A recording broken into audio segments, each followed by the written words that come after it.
وقال نسوة في المدينة امرأة العزيز تراود فتاها عن نفسه قد شغفها حبا إنا لنراها في ضلال مبين فلما سمعت بمكرهن أرسلت إليهن وأعتدت لهن متكئا وآتت كل واحدة منهن سكينا وقالت اخرج عليهن فلما رأينه أكبرنه وقطعن أيديهن وقلن حاش لله ما هذا بشرا إن هذا إلا ملك كريم قالت فذلكن الذي لمتنني فيه ولقد راودته عن نفسه فاستعصم ولئن لم يفعل ما آمره ليسجنن وليكونا من الصاغرين قال رب السجن أحب إلي مما يدعونني إليه وإلا تصرف عني كيدهن أصب إليهن وأكن من الجاهلين فاستجاب له ربه فصرف عنه كيدهن إنه هو السميع العليم ثم بدا لهم من بعد ما رأوا الآيات ليسجننه حتى حين ودخل معه السجن فتيان قال أحدهما إني أراني أعصر خمرا وقال الآخر إني أراني أحمل فوق رأسي خبزا تأكل الطير منه نبئنا بتأويله إنا نراك من المحسنين قال لا يأتيكما طعام ترزقانه إلا نبأتكما بتأويله قبل أن يأتيكما ذلكما مما علمني ربي إني تركت ملة قوم لا يؤمنون بالله وهم بالآخرة هم كافرون واتبعت ملة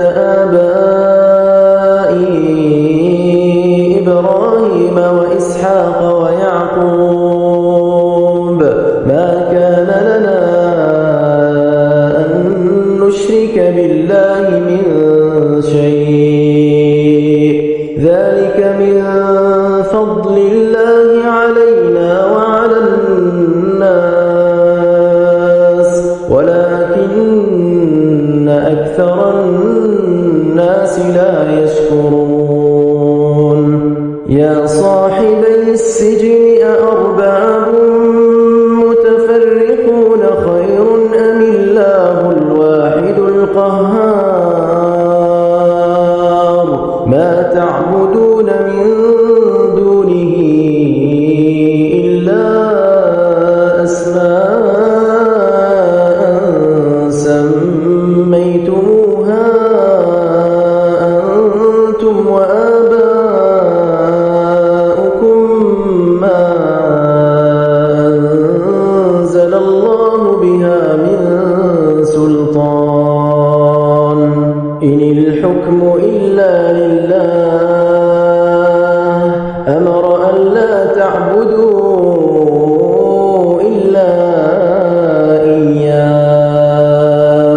ذلك الدين القيم ولكن أكثر الناس لا يعلمون يا صاحبي السجن أما أحدكما فيسقي ربه خمرا وأما الآخر فيصلب فتأكل الطير من رأسه قضي الأمر الذي فيه تستفتيان وقال للذي ظن أنه ناج منهما اذكرني عند ربك فأنساه الشيطان ذكر ربه فلبث في السجن بضع سنين وقال الملك إني أرى 7 بقرات سمان يأكلهن 7 عجاف و7 سنبلات خضر وأخر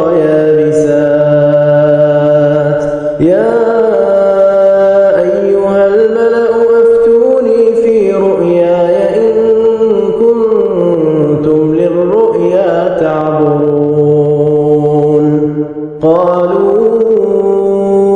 أضغاث أحلام وما نحن بتأويل الأحلام بعالمين وقال الذي نجا منهما وادكر بعد أمة أنا أنبئكم بتأويله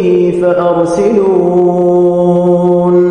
يوسف أيها الصديق أفتنا في 7 بقرات سمان يأكلهن 7 عجاف و7 سنبلات خضر وأخر يابسات لعلي أرجع إلى الناس لعلهم يعلمون قال تزرعون 7 سنين دأبا